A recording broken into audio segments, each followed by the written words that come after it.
Good morning, guys, and welcome back to the channel. See, the car is off. It's still smoking. Something is not right. Something is definitely not right.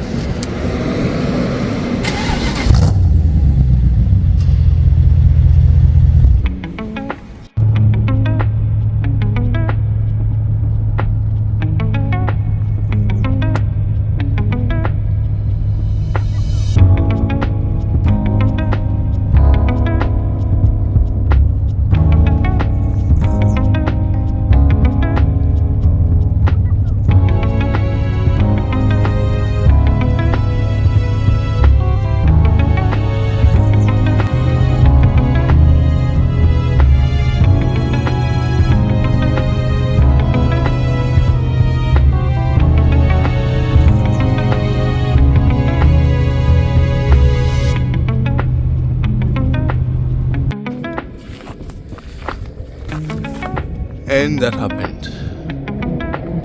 Don't know how that happened, but we're gonna put on the spare tire. Luckily, BMW, at least the X5 setup makes it a little bit easier. The tire sits in here, and the tailgate helps you get it out a lot easier. So yeah, let's get on with it. Then we can continue with the rest of the trip. I'm gonna have to buy a new tire somewhere.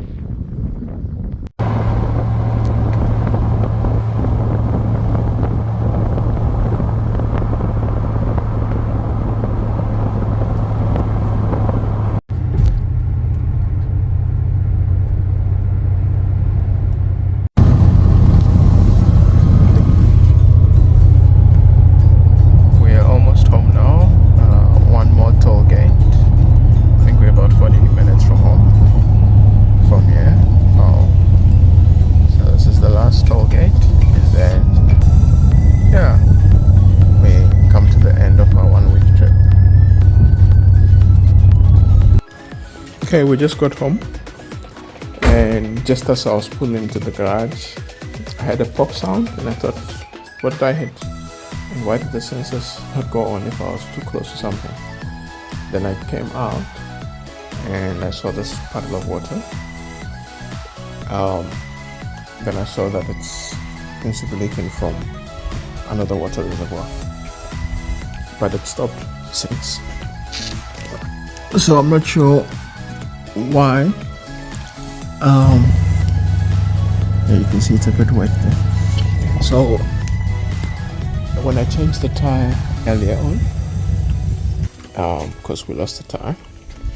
When I finished changing the tire, I was checking the other tires, and I noticed there was a puddle of water. So I don't know why it popped. Maybe it's pressure, or I'm not sure. So that's probably something to look into. But other than that, it was good.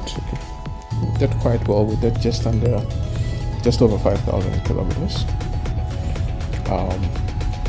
The only issue was the tire that went, which was the first problem that we had. And now, just as we got home, or at home, that water reservoir thing popping. So yeah, the transmission shift thing, it seems to happen early in the morning with the very first gear shift. Then it's done. It doesn't happen again. Or when we're driving normally, if you for whatever reason need to put your foot down and get some speed, once you put your foot down, it does give it a little bit of a kick, and then the rest of the gears, it doesn't do it. So those are the only 2 times I've noticed it so far. So I think transmission flash will do it. And I think while we're at it, we might as well change the diff oil as well. Okay, so the alternator definitely seems to be the problem. Jump starting worked, but it didn't last long. So just gonna take it to Jody's workshop. From there, I think the alternator will be done tomorrow. See, the battery seems to still have some juice because the brake lights are on, even though everything else, there are no lights on the dashboard. So yeah, we're going to reverse it into the unit, and then yeah, Jody is on his way. We can check out what's going on with the alternator. Okay, so there's a tow truck. After dropping me back home, we're gonna take Sarabi and we're gonna meet up with Jody at the workshop and see what's going on. I need to take a battery pack as well, so that I can lock I can roll up the windows that didn't want to go back up, and yeah, make sure the car is locked, and then get the keys to Jody, and then yeah, we can continue on the trip. I'll just have to check up on what's going on with the BMW. It would have been nice to test out the X5 in the snow, but next time. I've got a little bit of a squeak when turning to the left on Sarabi, so I'm gonna have it checked out. And on this side, the X5 is making this loud knocking sound. We had it before we replaced the Vanas units, but it still seems like there's a bit of a sound, so mostly coming from the passenger side. So open it up again and I'm going to check what's going on with it. Yeah, and then we're waiting for the tires to arrive, off-road tires, and then we're going to switch these off onto off-road tires, and then we're going to start prepping up the vehicle, mostly for off-road. I haven't decided yet if I want to use a lift kit or not. I'm kind of leaning against no lift kit for now, but I don't know, we'll see. I might end up going with lift kit. The battery was always running down after a day. Well, if the vehicle wasn't driven for a day, and we found there was a switch on the alternator, so that's been resolved.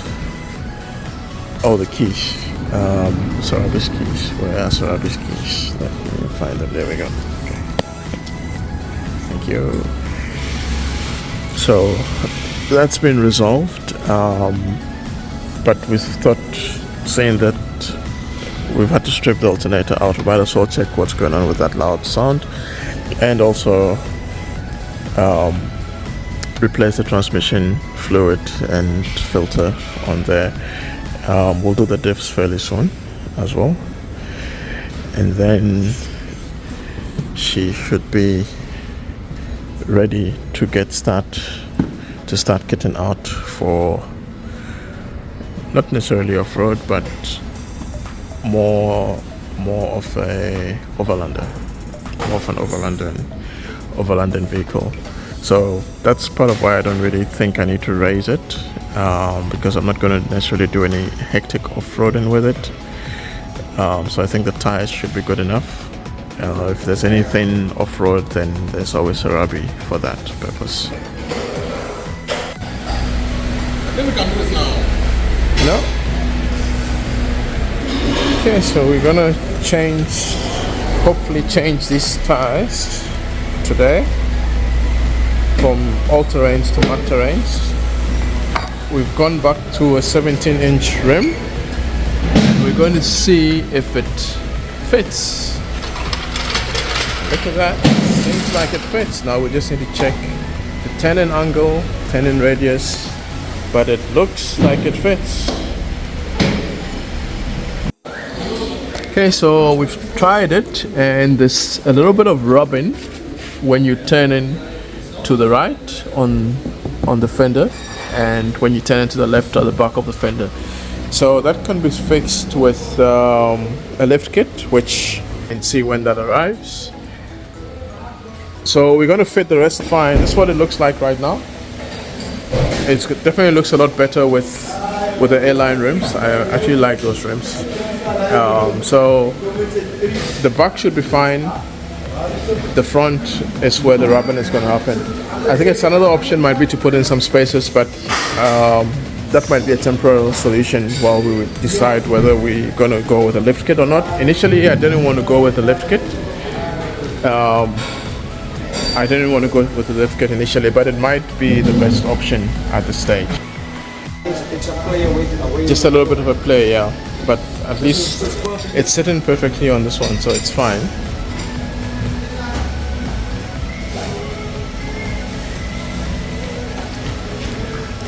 So these are the navigators. They're the same brand that's going on here. So I've got them on Sarabi as well.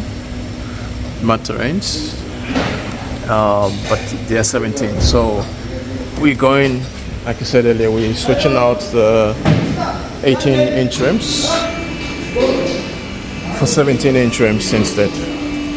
That should give us a little bit of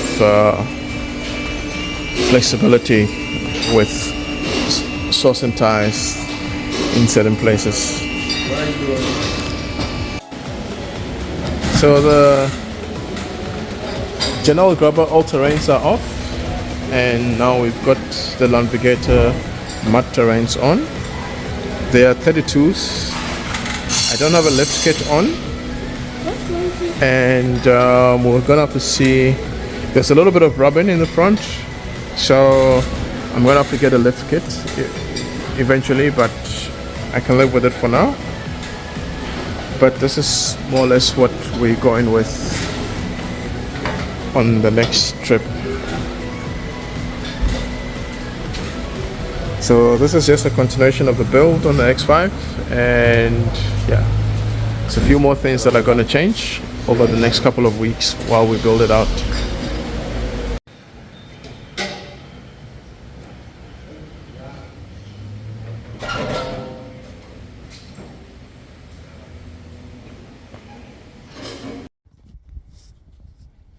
Okay, so the old tires are off.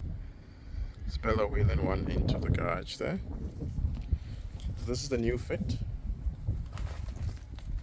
Actually quite like it. Looks really good. These are 17s now, which I think is going to work better in the long run. Same tire configuration as what Sarabi is running, so I think that's a good option for now. Okay, so those are the tires, 17-inch navigators now on there. The very similar tires as to what Sarabi has got on here. So the same tires. So basically what I did was, instead of getting a new set of 18-inch muds, I went with putting the tires that Sarabi had on. So usually tires every 5,000 kilometers, which is also when I do the service. So even if I'm in the middle of the trip, I try to do that. And the tires that came off Sarabi, with these tires that are on here, have been on Sarabi for about 2.5. So I took the tires that were on Sarabi and I got a new set for Sarabi. And the set that I took off Sarabi, which you can see it's still got quite, say about 50% thread on that, and about almost 80% on these ones here at the back. I took those sets, the set from Sarabi, and I put them onto the X5. So the spare wheel, there's one more, because there's normally a set of 6 on Sarabi. So there's an extra one when Sarabi used to have a set of 5 instead. So the 5th one is going to go as the spare wheel for the X5, which means that if we having both cars on a trip, the X5 and Sarabi, then we would have 3 spares between the 2 cars. So I'm trying to keep the build on the X5 for now still fairly minimal. So I don't want to have it carry too much weight. you'll see that I also changed out the BMW rims for these airline scavenger rims. Pretty cool. I like them. They're kind of similar to the BM type, but not exactly. So, and I've got the tire pressure monitors on here as well. So the next set of stuff that needs to happen here is going to be the roof rack and the rooftop tent, and then it's a consideration for something at the back to hold the fridge and a small kitchen setup. You can see there's quite a lot of space still for the tire to clear, even though it's a 32-inch tire. There's a little bit of rubbing when you turn in, sort of halfway into the tent. It's fairly light on the fender linings on the inside, so initially I wasn't going to put on a lift kit, but now with the rubbing, it's now back on the carts, so I'm going to have to find a lift kit that's going to work with a suspension at the back. There are a few, I just have to order them in. It has to be imported, so I'll do that, but for now just gonna be take it easy through the bends. Can't power through the bends like before, and that's fine. It's a slightly small price to pay for what we want to do with the vehicle. I think the tires and the fit, the look is awesome. Actually more quite impressed with the rims. They look really good. I think it's a good color and a good complement to the current look of the vehicle. So yeah, it's a few more things we need to do on here, but yeah, we'll be going out soon and we should be testing these mods on the X5 setup. We know the mods work. They've been running on Serabi for 2 years, so I don't think that will be an issue. Just want to see how they play along with the X5's fuel consumption and performance. As you know, this is a V8 4.4 liter engine, so it's more of a sports car, but yeah, it's going to have to adapt to being an Overlander now. We'll see you on the next video, and keep exploring nowhere somewhere.